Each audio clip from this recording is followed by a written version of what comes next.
Baik, apakah tidak menambah amalan yang di luar yang dicontohkan? Justru Nabi mencontohkannya. Dalam sujud kita diminta untuk memperpanjang sujud kita. Falyukthirud du'a, maka perbanyak doa ketika sujud, kan? Innama aqrabul 'abdu min rabbih, sungguh keadaan terdekat antara kita dengan Tuhannya itu wa huwa sajidun, dalam keadaan kita sedang bersujud. Falyukthirud du'a, maka perbanyaklah doa saat kita sujud itu. Karena itu Nabi mengajarkan kepada kita di antara sunnahnya, kalau sedang sujud itu jangan buru-buru. Sujud dengan baik. Ini perhatikan ya, saya contohkan, ini sering keliru. Sekaligus saya menutup. Ada 3 tahapan saat sujud. Perhatikan, ada 3 tahapan. 1, tahapan tata caranya dulu. Anggota sujud yang harus kemudian ditempelkan. Kalau ingin dicatat dalilnya silahkan satu-satu dulu. Abu Daud nomor hadis 838 dan 840. Di Al-Bukhari tidak ada, di Muslim tidak ada, hanya ada di Abu Daud. Nomor hadis 838, 840. Perhatikan betul. Ini saat turun dari i'tidal ke sujud. Oke? Bagaimana cara turun dari i'tidal ke sujud? Bisa dengan 2 cara. 1, dengan 2 lutut dulu. Nomor hadis 838. Jadi kalau kita ingin sujud, kata Nabi, jangan sujud seperti duduknya unta.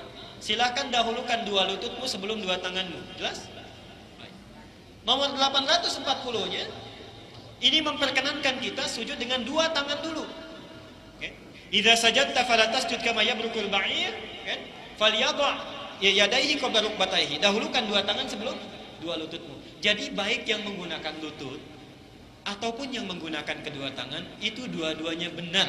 Yang salah yang kepalanya duluan. Maksudnya belum apa-apa sudah berdebat gitu ya. Ini kemudahan bagi kita. Yang tidak bisa dengan 2 tangan ada persoalan dengan 2 lutut dulu. Yang ada persoalan di lututnya bisa dengan kedua tangannya dulu. Sujud itu tidak ada yang lain kecuali menggunakan 2 yang itu. Kemudian ketika kita telah sujud, lanjutkan.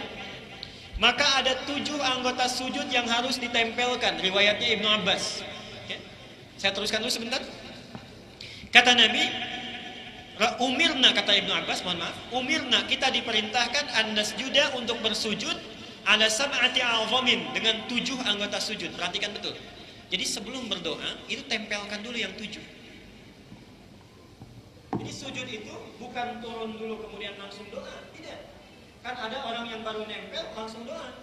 Allahu akbar subhanakallahumma wa bihamdika Allahumma ighfirli. Atau ada yang Allahu akbar subhanallah bihamdika. Tidak begitu caranya.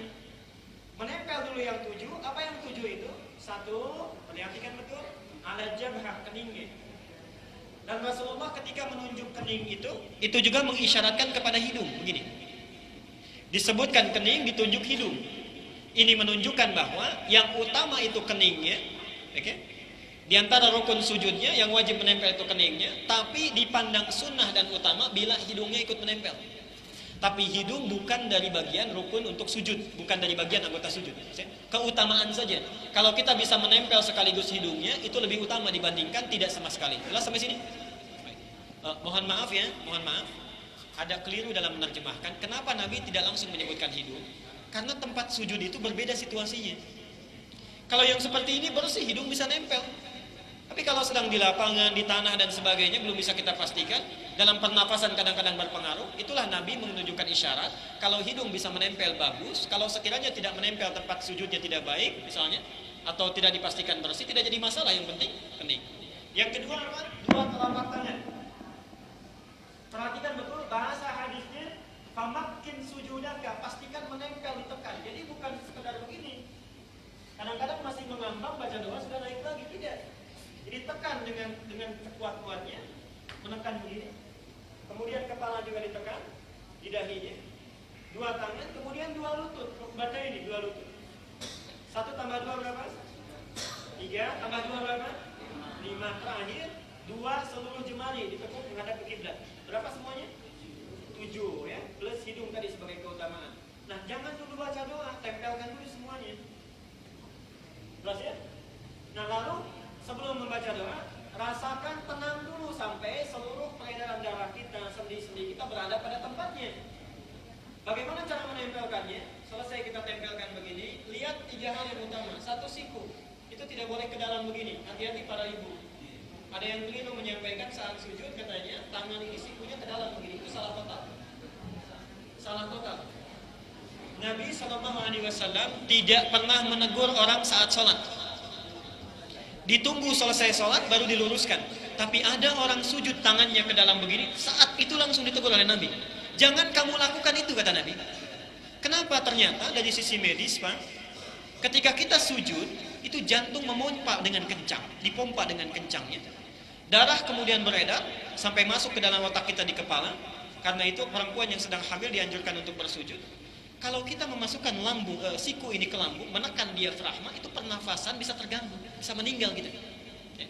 Karena itu keluarkan, tidak ada bedanya. Paling mudah ukurannya seperti kita takbiratul ihram. Bisa hadwaman kibaihi, bisa di sini, jadi saat sujud tempelkan siku keluar. Yang kedua, maaf dalam hal siku ini banyak yang keliru ya. Awas, hati-hati membaca hadis selebar anak yang dimasuki anak kambing, hati-hati. Bukan maksudnya dilebarkan begini diukur anak kambing bisa lewat, bukan. Diukur-ukur pun nggak akan bisa lewat itu anak kambing. Itu bahasa metafor, maksudnya dijauhkan dari lambung. Jelas ya, jangan sampai mendekat kepada lambung. Tapi bukan sampai begini gitu ya. Awas, hati-hati seukuran takbiratul ihram. Setelah kita bersujud jelas, kemudian maaf dari kepala sampai pantat itu membentuk sudut 90 derajat. Tidak terlalu ke atas, tidak terlalu panjang. Awas, kenapa saya sampaikan ini? Ada yang memahami keliru, memanjangkan sujud itu dipanjangkan tangannya ke depan gini. Oke? Itu bahasa kiasan metafor, maksudnya panjangkan doanya saat sujud, ditafsir di hadis yang lain. Yang ketiga, saya cepat karena waktu kita terbatas. Kaki dirapatkan yang belakang. Jadi bukan membuka tapi rapat gini, nempel. Jelas ya? Nah, kalau tiga bagian ini sudah bagus menempel, hati sudah tenang, sudah nyaman, baru di situ membaca doa. Subhanakallahumma wa bihamdika Allahumma ighfirli. Bukan sekedar dibaca, dihayati. Subhanakallah, selama ini ya Allah saya ingin beribadah tapi selalu tidak mensucikan Engkau. Saat kerja dipanggil oleh Engkau, tiba-tiba sibuk bekerja. Alhamdulillah, belajar bersyukur tentang rezeki walaupun sedikit diterimanya. Allahumma ighfirli, meminta kepada Allah ampunan dan pemaafan. Maaf, kalau dalam bekerja beraktivitas itu masih ada saja yang salah yang dilakukan. Kalau orang sudah sujud sedemikian bagusnya, kemudian mengurai air matanya, menyadari dia kesalahannya, Nabi menyebutkan rumus yang kedua, yukthiru doa. Saat kita dalam keadaan pasrah itu, baru sampaikan permohonan kita pada Allah.